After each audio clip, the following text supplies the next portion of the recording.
I shine the light of love. Stumble, I live by the light of my faith, shining both night and day, shining both night and day. I am a radiant light of God. I shine the light of peace. I am a radiant light of God. I shine the light of peace. And I see your face.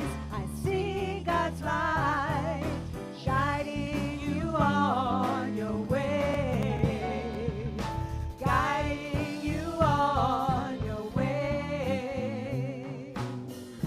I am a radiant light of God. I shine the light of beauty. I am a radiant light of God. I shine the light of beauty. With conviction so sound, I know that now is the time to pray. Now is the time to pray. I am a radiant light of God. I shine the light of love. I am a radiant light of God. I shine the light of love. I am a radiant light of God. I shine the light of love.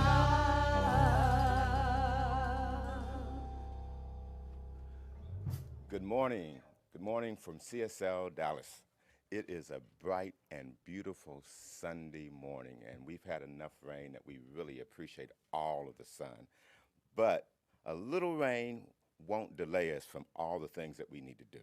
We had a planned activity, and it was delayed by rain, but we're not going to let it stop us from celebrating 35 of our CSL Dallas rock stars at our event called Together We Thrived in 2020. It's a recognition with reception. So join us Friday at 6:30 p.m. for an outdoor celebration in the campus breezeway. It's going to be complete with food and beverages, entertainment, and community love.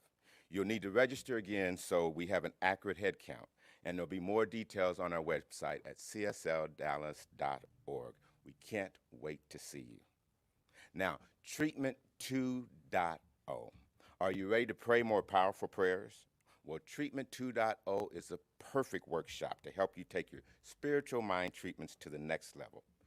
In the 4 hours you spend with practitioner Tracy Brown, she will provide tips and coach you both in written and spoken prayers until you are creating treatments that claim, declare, and command. Treatment 2.0 takes place this Saturday, June 12th, but today is a great day to go register at csldallas.org. Now, just so that you know what's happening around here as far as restoration, our restoration update is as follows. We are making progress. We can't wait to have our campus back together again, and again, it'll be even better than what it was before. We will continue to keep you updated, and we're planning to be back in the sanctuary the first part of July. Now, I want to encourage you and inspire you to give. This is a time when we talk about our offerings, so give generously, especially if you're in a position to give. You can do it a whole bunch of different ways, especially online. You can donate on Facebook, you can donate at csldallas.org, or you can text by giving at 972-954-4404. Thanks a lot. Now some more great music. Enjoy the service.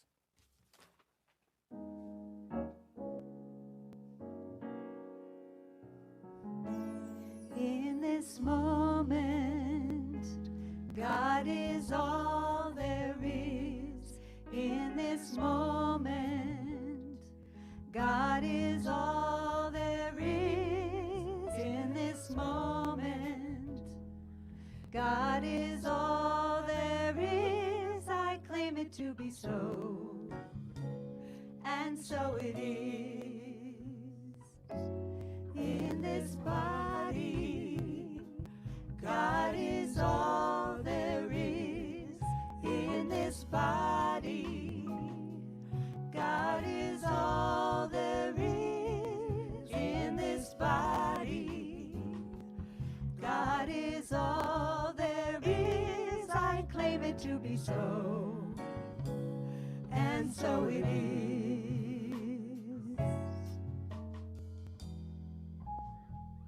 And so just in that thought, I invite you to join me. Let my words be your words as we go to prayer. And so I just breathe into this very moment in which I recognize that there is only one infinite intelligence and wisdom, one love, one body. For we all are part and participle of that one infinite love. That even in this month of pride, we come together in the recognition of one love, one light, one life, one humanity. Allowing love to be love, to recognize it as such, to move into that one body, into that one love and light that we are, that we have come here to be pulled by that vision of a world that works for everyone and a world that works for me. So this morning, as we join together in heart and soul, in love, we stand firm in the promise that there is always that one light, that one love that we are sourced from. So in gratitude for that knowing, for that infinite wisdom and intelligence and love that flows in and through me, as me, and all around me, and each of you, I say thank you, Mother, Father, God, that it is so. And we can affirm this by saying, Ashe, Aho, Amin, Amen, and so it is.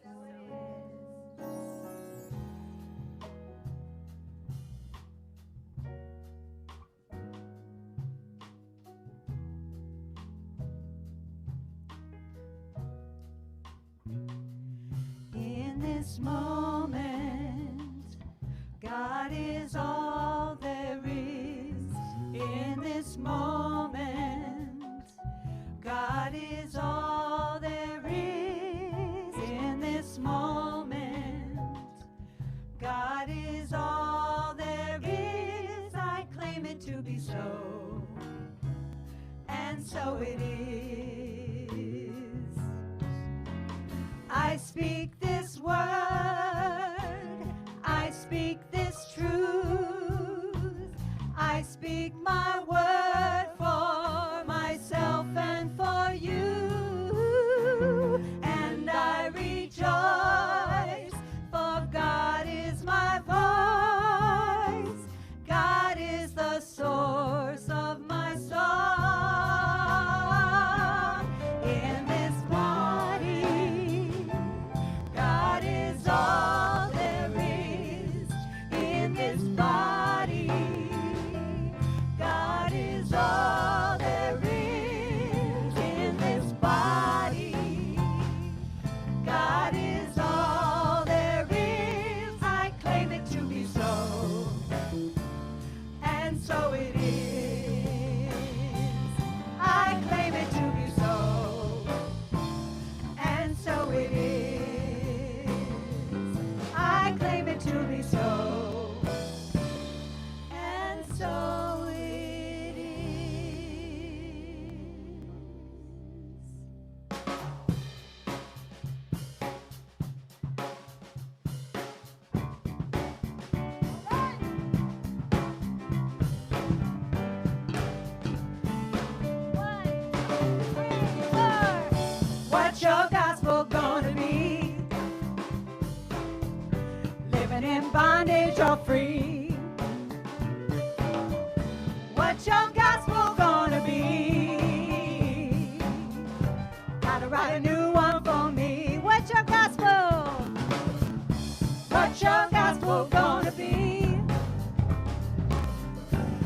living in bondage or free. What's your gospel gonna be? Gotta write a new one for me. Blaming those who knock me down, or giving thanks for being around. Stuck in stories I have told, I'm letting go of the old.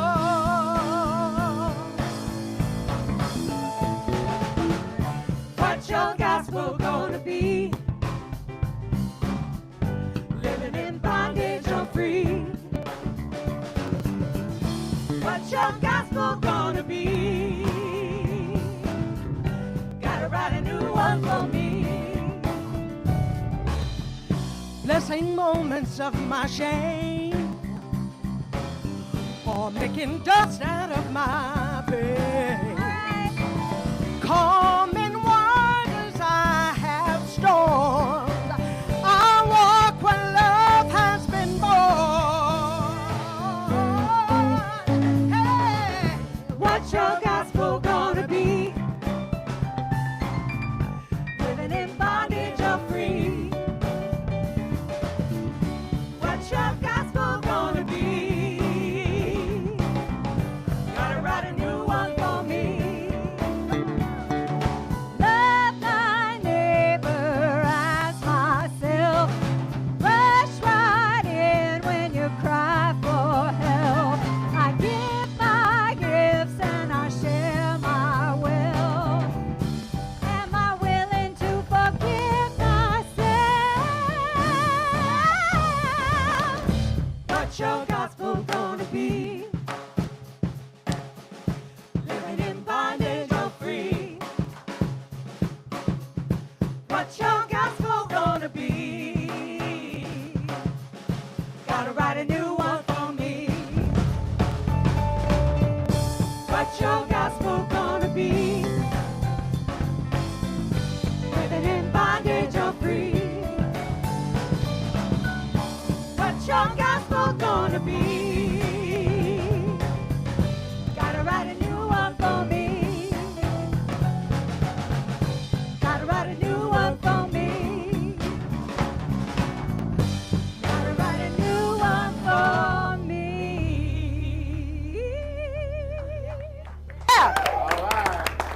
Woo! Woo! Thank you, Lainey. Thank you, Candy. Thank you, Candace. Janice. It was like all these, like, thank you, Janice. Glad to have you back. Candy and Lainey and the band. Thank you, guys. Good morning, everyone. What's your gospel going to be? Well, our gospel here at CSL Dallas is we are radically inclusive, spiritually progressive, and we're all about transforming lives. So I want to make sure that you know that, especially if this is your first time. So, oh my gosh, what a good thing. Yeah, Michael says, catch my breath, so I am. I'm going to catch my breath. He had to poke me. He's like, Karen, this is like your song. Come on now. So I'm grateful to be with you this morning through the various technologies of live stream. And so this is the first Sunday in June. Oh my gosh. Okay, just pause for a second. We're halfway through this year, 2021 almost. Is it going as fast for you as it is for me? It's like blink. And so it behooves us each to take a moment and to pause and to slow down and consider what we're focusing on. What are we focusing on this year? What are we focusing on for our life? What are we focusing on for our collective humanitarian selves? So that's what our theme's about this month. Pulled by vision. So I love this quote from Michael Beckwith. It speaks to so much. Pain pushes until vision pulls. Okay, pain pushes. How many of you in your life have felt like there's something pushing you and it's very uncomfortable and it's like universe has a foot in your back or whatever, or you get a crick in your neck because everything's just pushing, and I don't know about you, but when someone tends to push me, especially from behind, I tend to just tense up and say, no, I'm not going there. I'm not going to be pushed. And so there's a lot of pain because there's this just like, I don't know, push into it. On the other hand, though, when something pulls us, right, just feel that in the body. When we're pulled by something, like sometimes we don't even know what it is, but it's like we're gravitating. We want to move towards it. It's like, we're going in that direction. That's what vision does. When we cast a great vision, it pulls us in the direction of that what we've cast our vision to be. So this month, we're going to explore some of these questions. And we're going to invite you to explore it. Where's your life going? How do you see the next few years unfolding for your life? What do you imagine is possible for yourself and how your life can outpicture? What vision do you hold for our country? What vision do you hold for humanity as a whole? These are important questions. So we're going to take time this month to invite you to explore these questions. We're going to talk about these questions. We need to ponder these questions regularly in our lives. And now is a really good time, since we're starting to move out of this isolation, move out of this place where we've sort of been hunkered down in our own homes. And as this pandemic is ending and we start to reimagine our lives. So we're going to take this month to revisit what pulls us in this community, what pulls us in an even larger community called Centers for Spiritual Living, what pulls us, our spiritual principles, sort of our defining documents, Science of Mind, and Centers for Spiritual Living. And we're going to use it as a launching pad for a full expression of the vision of our own individual lives and the creative collective that we are holding for every single person on this planet right now. And when we're pulled by this vision, we can revision everything. I use binoculars a lot now, especially because over this pandemic I've become a birder. I didn't imagine I would be, but here in Dallas, Texas, I don't know where you are, but here in the Metroplex, there's not a lot of big mammal wildlife and things like that, so I've really gotten into birds, and I use binoculars all the time. And in my photography and all of that, so when I'm out, Peter and I have a joke now, like we already have between us 3 pair of binoculars, and we're considering getting at least 1 or 2 more because we forget to put them in our car when we go out. And then it's like, darn, we forgot the binoculars again. But each time I'm wanting to look at something that's out there ahead of me before I even get to it, I pull up these binoculars and I have to refocus all the time. It's like hardly ever that I'll put them up to my eyes and it's in perfect focus on what it is that I want to see out there. So we have to re-envision, we have to refocus, we have to get clear on what it is we want to look at that's going to pull us. And once we get clear, and sometimes that changes and we need to adjust it, then it gives us an opportunity to recommit to this vision. Later this month, Peter's going to walk us through how we can live from what's called Kingdom 3 consciousness. It's sort of like the stage 3 of spiritual development, and it enables us to live a life more fully of freedom. And Kingdom 3 consciousness, just to sort of tell you in a nutshell, is the recognition of spirit, of life itself, that universe actually acting through us. So that's what Kingdom 3 is, but you got to stay tuned for that. So how is life consciously showing up in each of us? Because it's up to each of us to take up this act of conscious co-creation. And as each of us do this fully and completely to our best ability and consciously, then we help to create a different kind of world collectively through us. So there is a vision pulling us. In Centers for Spiritual Living, which, if you don't know, we have over 450 communities like CSL Dallas all over the world, from large communities, mid-size, smaller teaching chapters, little circles, study groups, all over the world. And we have a collective vision, and it's called the global vision. And that's what we use as something to pull us. So imagine hundreds and thousands of people holding this vision throughout this country, primarily, and the world. We now have a bunch of communities in Latin America. We have a bunch in Europe, and it just keeps spreading. We even have some in Africa. So we are holding this collective global vision. And as we all continue to hold this vision, it must become a reality. And when we place before us a vision which harms no one and serves all, and we stand steadfast in maintaining this vision, it must become a reality. So we each have the ability to have a stronghold of faith, that which we can't imagine anything unlike it.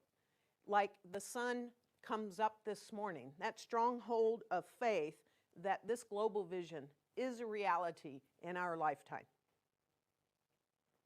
Now, this collective vision that we hold together as the global vision, and the way in which we do this and hold it and see it and feel it and have faith that this is a reality, this is the same thing that we do in our microcosm of our own individual life, our own expression of life. It's so as we talk about this world that works for everyone and how we do this, we can do the exact same thing for our own life. So that's why it's a world that works for everyone and a life that works for me. No one's left out. So I'm going to bring not all of it forward, because that would take a bit. But I'm going to bring forward 3 key elements for today of our global vision. The first one is, we envision a world where personal responsibility joins with social conscience in every area of the political, I said the P word, political, corporate, academic, and social sectors, providing sustainable structures to further the emerging global consciousness. So we each must take personal responsibility. And we each can take that personal responsibility up in all kinds of ways to ensure that this does happen in our political sectors. Yesterday, Peter and I made sure we went out and voted on a runoff. We took the time to cast one vote on one runoff. But we've taken a stand that neither one of us shall ever miss the opportunity to vote at the local, at the state, at the national level. So that's taking personal responsibility for a global vision. In our corporate lives, we can do that. In our workplaces, when something does not align with this vision, we can speak up. We can bring something new to the boardroom. We can talk to our coworkers. We can speak to HR, whatever it is, even if it doesn't have to do with us individually, we can speak to it for someone else in our workplace. In academic, there's some stuff that's been happening and trying to happen here in this state, right? About academic and how our children are taught. Well, we can each take personal responsibility and how that shows up, what books we invite our children to read, what music we invite them to listen to, all of this in academia at all levels, from the moment they step into pre-kindergarten all the way through doctoral degrees. So that's one. We have a second one. We envision a world where each and every person has enough food, a home, and a sense of belonging, a world of peace and harmony and enfranchisement and justice. Now, a lot of this makes a lot of sense, that everyone has something to eat. Everyone has a roof all over their head. Do you know, language is important to me. And I don't use the term homelessness anymore because I don't want that to be the vision that I'm holding. I can say unsheltered because someone doesn't have a home, but I don't want to expand people with no homes through the word homelessness. But the thing that I want to sort of bring to the surface on this one, a sense of belonging.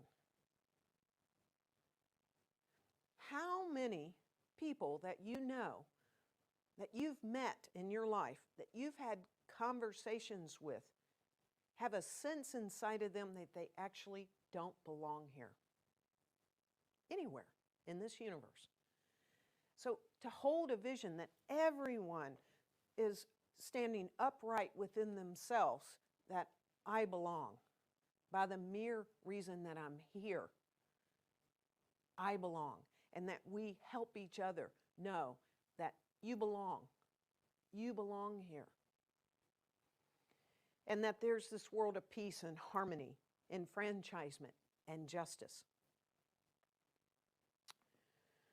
Yeah, so the third one that I want to bring forward is we see a world in which each and every person lives in alignment with his or her highest spiritual principle, emphasizing unity with God in connection with each other. A world in which individually and collectively we are called to a higher state of consciousness and action. So it's not only what's happening in our consciousness, it's happening in our actions as well. So we are here to bring our highest spiritual principles that we teach and practice in our lives to bear in the life and in the world right now. And that to know that there is this unity with spirit, with life itself, and the connection with one another, that we are not separate from one another. And when we recognize that what we envision, this world that works for everyone, we realize that this is not particular to our faith or any one of us as individuals. In fact, it's the desire of most people. This is truly what is desired by most people. And so our main job is to convince ourselves of the possibility and to imagine this world that works for everyone is truly a reality. That's our work. We must convince ourselves of this, that it doesn't matter that sometimes we trip ourselves up and say, well, you know, this particular faith over here isn't holding this or this, but primarily we have a vast majority of people that believe in this, that want this, that know this innately within themselves. So our work is to begin to clarify our thinking and to practice seeing that goodness and that truth and that beauty in ourselves and in each other, and to follow up with appropriate activities that demonstrate that which we have imagined has actually already changed us. Not just ourselves, but every single person. If we see someone that doesn't align with our highest spiritual principles, quote, acting out, can we still hold the vision that that person does know that we are all connected to one another and there is nothing separate, no matter what their actions are doing right now. I've got to continue to hold the vision of this world that works for everyone. Then what's happening is we each, all of us, hundreds and hundreds of thousands of us, okay, are modeling this spiritual prototype. Have you ever seen other people and how they act in the world and you sort of go, man, I'm glad I'm not part of that? Whatever that is, because of how they're showing up, speaking up, or acting up. I want to be the spiritual prototype of what it is we teach as best I can. And to be that mental equivalent. And as I'm the mental equivalent of this world that works for everyone, I know I am having a key role in transforming the collective consciousness, because it does not take many. I know most of you know that story of the 100th monkey. It does not take many of us. And we have hundreds and hundreds and hundreds of thousands and many other faith traditions that believe this. Love thy neighbor as thyself. All of that. It doesn't take many. And there's going to be a point, there must be a point that comes that it tips and everyone else takes this up in some shape, form, or fashion. Why is this significantly important? Ernest Holmes has a quote, and it's a powerful quote, and it's even more powerful if we flip it on its head. But what he says is, in our ignorance of the truth, we have misused the highest power we possess. So if there's anything occurring in the world today that you feel is out of alignment of our spiritual principles, and there is just a little bit, it's because we each have misused the highest power we possess. And so great is this power, so complete is our freedom in it, so absolute the domain of law through it, that the misuse of this power has brought upon us the very conditions in which we suffer. So the good news is we've just misused the power. It's like having the best technology and we're not using it correctly. And all of a sudden we read the instruction handbook and go, oh, this is how it's supposed to work. I think I'm going to start using it this way. Then all of a sudden the cordless drill works the way that it was designed, or the computer is actually connecting at a higher speed, or whatever it is, right? It's almost as if we've been driving the automobile in reverse the whole way, and that's a little challenging. But we can hold the vision and use it. And it's the greatest power there is. And so it's up to each of us to live the vision, to trust the process that this is how it works, and to be tenacious. Can I say that again? And to be tenacious in our spiritual practice, no matter what, even if we don't want to, even if we don't feel like it, even if we're just going, not today, we can use our spiritual practice and our behavior and our thoughts so that it becomes, this global vision becomes a reality in our world, in our lifetime. And a great place to really hold on all this is to just put a little more love in the world, no matter what. So Doreen and Doug are going to invite us to do just that.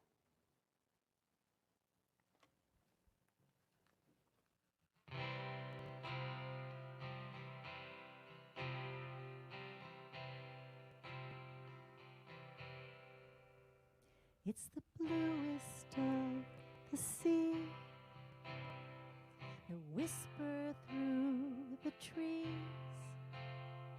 a serenade that drops you to your knees.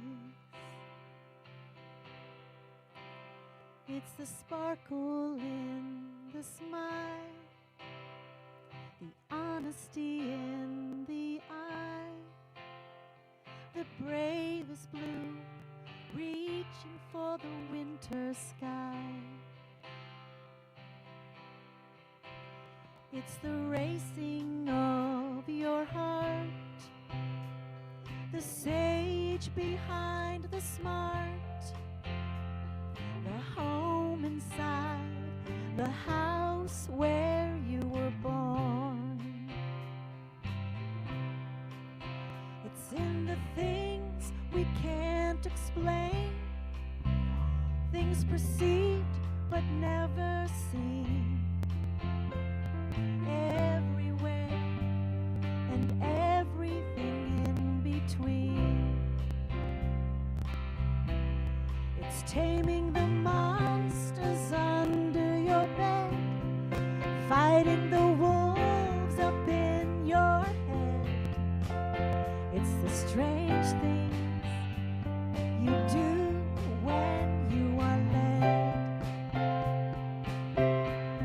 It's on the tip of your tongue, the song that's longing to be sung.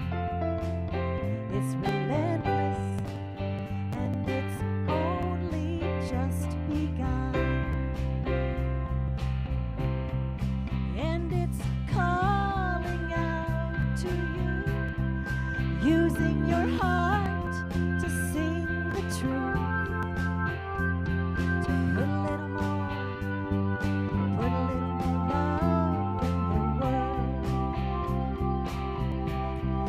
If your heart is torn in two, what you give out returns to you. So put a little more, put a little more love in the world. Put a little more, put a little more, put a little more, put a little more, put a little more,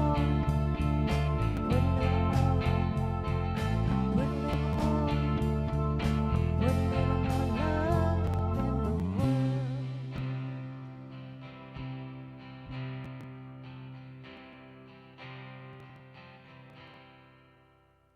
And there's no place that it's not, and there's no time that it stops.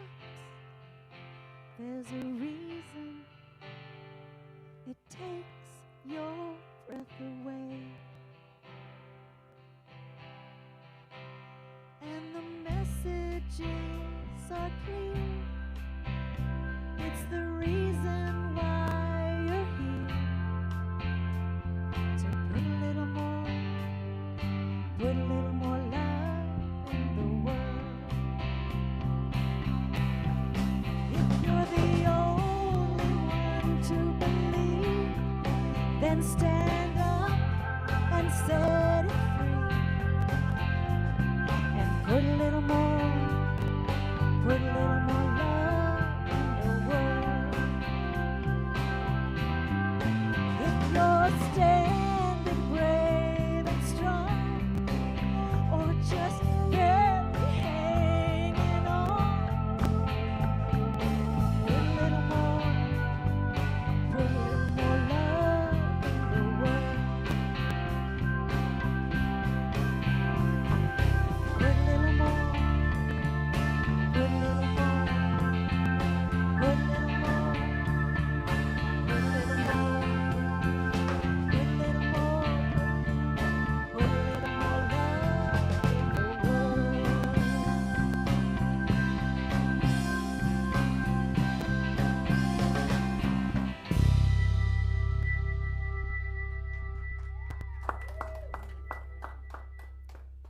Thank you, Doug and Drain. Yeah, it is the rhythm of the world. And so another key important document that Centers for Spiritual Living and the Science of Mind works off of is something that's called our Declarations of Principles. And we lovingly sort of call it now what we believe. It started by Ernest Holmes, our founder, saying what he believed. So originally this said, I believe, I believe. And look how significantly important it could be for each of us to take time to discern, what is it that I believe? Because he took time to discern what he believed, i.e., I believe, now it's become this, what we believe. And hundreds and hundreds and hundreds of thousands of people use this as founding principles. So think about that. We never know when we believe something and how we take it up, how many lives that could touch. So I'm going to bring a few of these from what we believe. You get to determine, do you believe this or not? Because we each must discern, what is it that we believe? So the first one that I'm going to share is, we believe in the incarnation of the Spirit in humankind, and that all people, A-L-L, all people are incarnations of the one Spirit. So we each are the incarnate. We each are the body of this one Spirit, without exceptions. So that means every single solitary incarnation of this Spirit is valued, loved, honored, respected, seen, because we each are this incarnation of the one Spirit. Another one that I want to bring forward is, we believe the ultimate goal of life to be a complete emancipation from all discord of every nature, and that this goal is sure to be attained by all. So, all discord, that may seem to you or to me in this moment, how could that be? Is that impossible? Like, really, how could we be free of all discord within our own selves? How is it going inside yourself? Are you free of discord within your own self? And what about all of life? That all of life outpictures and shows up without any discord. So we are moving in the direction by holding the vision that there's this level of understanding that we recognize the act from the truth that scarcity is a lie. If I believe that there's scarcity, then what do I do? If I believe that I'm not going to have enough food, I'm going to hold on and hoard the food that I have and not share it with you. If I believe that I don't have enough money, I'm going to hold on to it and I'm not going to share it with you. Now, we can look at this to the extreme. There are people, as we know, living right now in this time that literally have billions upon billions of this thing called dollars, or maybe it's euros. And they're holding on to it like that's not enough. But it's a lie. This thought of scarcity is actually a lie. And so now it's up to us to consciously and with, quote, all deliberate speed, create intentional organizations that understand that scarcity is a lie, institutions, communities that we help each other, that no matter what we give to one another, that's what we strive to do here at CSL Dallas, that we help one another because we don't believe in the lie that there's a scarcity. So we give to each other here, and that we practice collectively and demonstrate that this is an abundant universe. And as I know that this is an abundant universe, then I have this willingness to not have the discord in my life of thinking that it's a universe of lack. The third thing, and probably one of the most significant ones, we believe in the unity of all life, and that the highest God and the innermost God is one God. We don't believe in multiple gods. We don't believe that you got a God and I got a God, and it's a different God. Whether we call it spirit, universal presence, whatever we choose to call it, Ernest Holmes' really technical term, the thing itself, that this is a unity of all life. And so when we declare the infinitude of the infinite, we acknowledge our interconnectedness because there is a unity of all life, that there is this thing that we talk about called oneness, but it's more than an intellectual thought. Our social and moral responsibility is called forth to honor that infinite presence within each and every person, because it's only one presence, it's only one body. And so therefore we can ensure that we provide a safe space for peaceful expression of experience of every member and group of society, and to create life-affirming institutions and organizations that do no harm to anyone. We commit, because we believe this, we commit to honor the magnificent diversity of humanity, recognizing that every racial, culture, gender, ethnic, age, ability, identity brings an energetic and intelligence that is essential to the creative, life-affirming evolution of humanity. That this is one life, that there's nothing out there that says it's two. One of New Thought books that's really significant, it's called The Roads to Truth in Search of New Thought's Roots. Sherry Evans writes this in her book, "Unity is the song of life. It is the grand theme underlying the rich variations that exist throughout the cosmos. And whatever we see, whatever we experience, is only a manifestation of this eternal oneness." And so this is a key principle in what we believe, is that our values of our teachings, we believe in and affirm that each person is part of this one garment, this one life, this one body, and that we each are co-creators in this one body. And so whatever I do to one body, I'm doing to everyone. So we have the responsibility and opportunity and authority to create a world in which everyone has the opportunity to thrive. I just saw this on social media newsfeed. You know, you get the news on social media newsfeed. But this is Pride Month. I found it quite interesting that here's a beautiful expression that how, no matter what, we can hold the vision of this world that creates a world that works for all, works for everyone.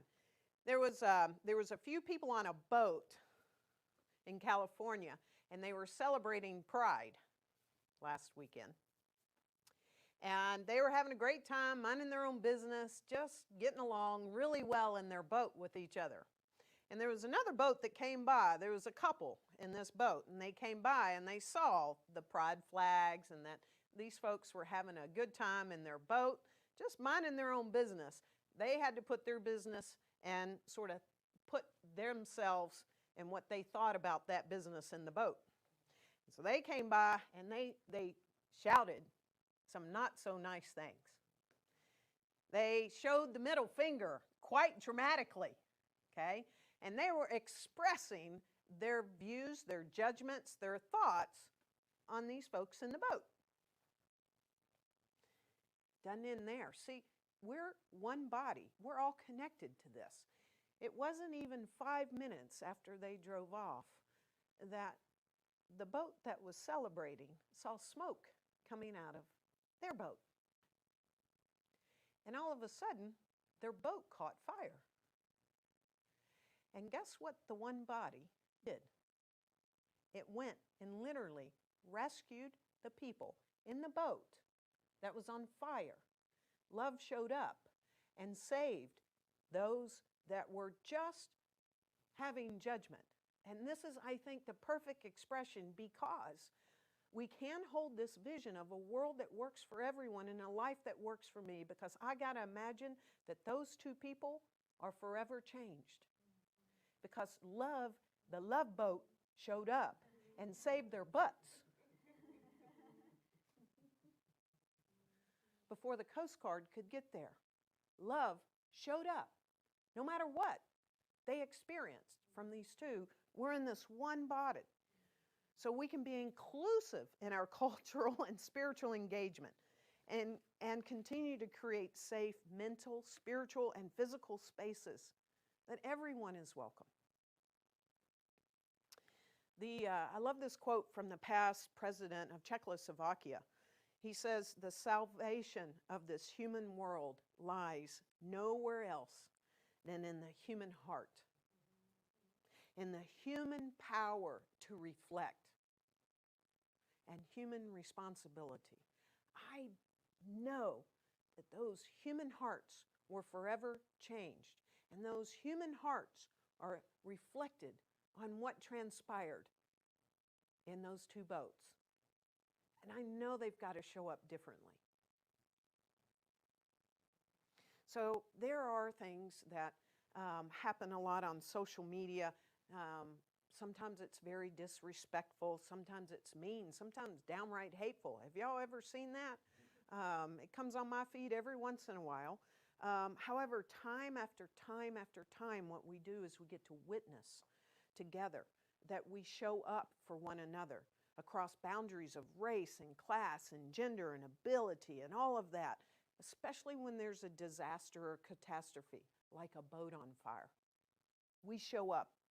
When fires raged last year all across the United States, we've collectively moved through COVID-19, explosions in Beirut, weather catastrophes, whatever it is, that we continue to see examples of heroism and mutual love and respect and support, that love thy neighbor behavior. And so this is the vision that we hold. We hold this vision. And the more we move from I to we, the more this vision will pull us. And it wouldn't be like from an unexpected source to bring a quote forward that says, "When I become we, even illness becomes wellness." So this pandemic, if nothing else, Malcolm X marked the spot. X marks the spot that when we move from I to we, anything that ills us, anything that causes discord, anything that this pain that's pushing us, this vision pulls us to this world that works for everyone and a life that works for me as we continue to move from the I to the we. So I invite us, anyone that is connected to CSL Dallas, there is a reason in this season that you are here. Because I know you've got to believe in a world that works for everyone, or you wouldn't stick around. And so I'm going to invite you to go to our website. And you'll find a slider where you'll see this heart, this global heart, where it says, "We envision a world that works." That is where our short version of the global vision is. I invite you to read it. I invite you to print it out. I invite you to put it somewhere. I invite you to hold this vision because it is a profound vision. And you, amongst hundreds and hundreds and hundreds of thousands of people, sure to be millions, are holding the same vision. And it must become a reality as we let this vision pull us. Let's go within and anchor it now.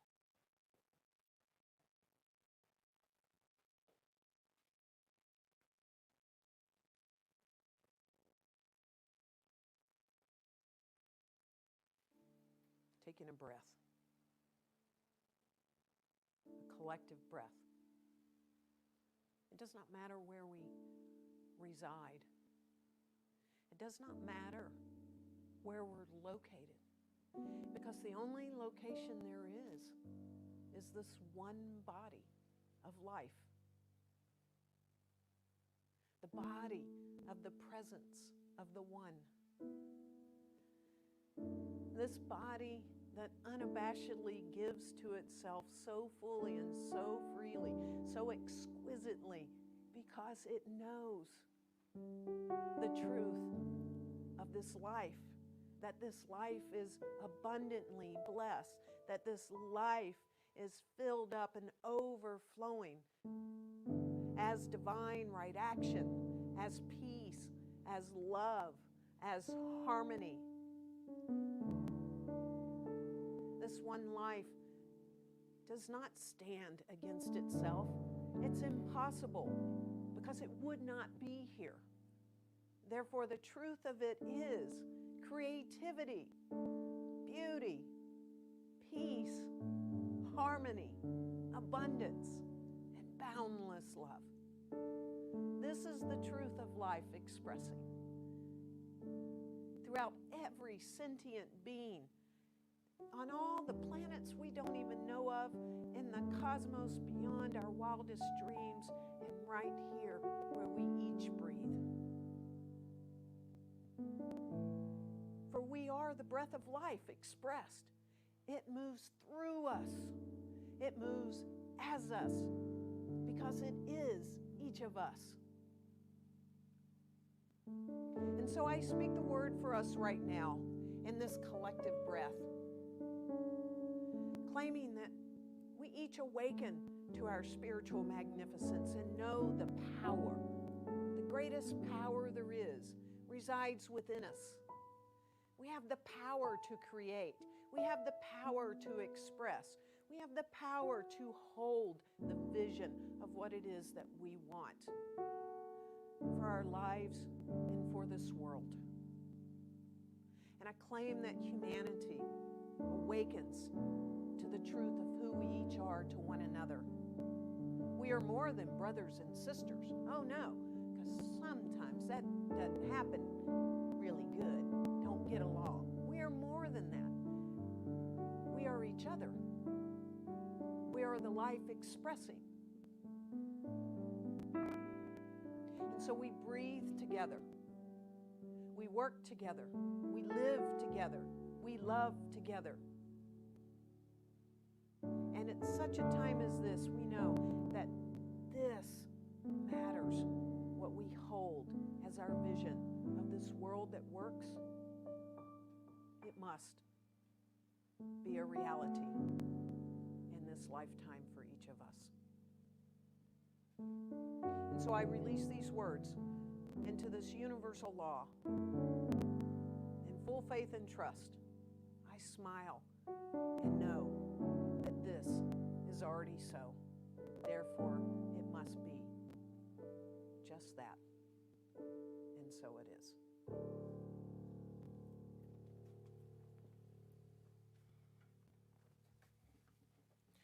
Thank you, Reverend Karen.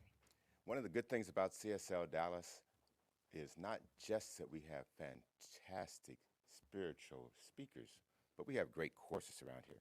So if you want to find another way to learn more about that vision and have that vision pull you toward a world that works for everyone, then you may want to take advantage of some of our courses. So let me tell you about a couple of them we got. We've got powerful courses coming your way. One's called Compassionate Communication. Would you like to learn to communicate in a way that is aligned with your spirituality? Our course, Compassionate Communication, begins this Thursday, June 10th, and it's for 9 weeks. Doreen Breedlove will guide us through creating a quality of connections with people that ends in getting all the needs met through compassionate understanding and giving. It is a radical way of communicating and great for relationships and families. Get all the information that you need at cslDallas.org. Our second class is Keys to Spiritual Practice. Are you ready to discover the power of positive, practical spirituality? Are you ready to lift your consciousness awareness and create new experiences and conditions in your life? Are you new to CSL Dallas? If the answer is yes, well, that's good.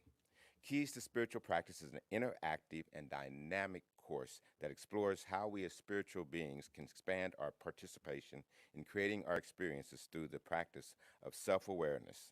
You are always a choice, and this is the best first decision to a life that works for you and not just against you. Keys to Spiritual Practices, June 27th. That's when it's starting at 1 p.m. You can get details and you can register online or at the website today at csldallas.org. And we've got some exciting news about our music director tryouts, okay? We're one step closer to filling the shoes of our awesome musical director, Oscar. For the next two Sundays, our top candidates will participate in the Sunday celebration, and we want to make sure that we get your feedback. So you want to make sure that you definitely tune in and tell us how you feel about our new possible music directors. And if you're watching live on Sundays, our celebration live stream for the next 2 weeks, that's where you'll get a chance to see all of this. So give us your feedback, and we'll have more shortly. Now for our closing, let's get your affirmation prayers on right after this. You can join our licensed spiritual coaches. There's a link below, and you can have a private session in the Zoom room. The link is right there in the chat feed. We're grateful that you joined us today. Now let us end this celebration by singing Grateful Together.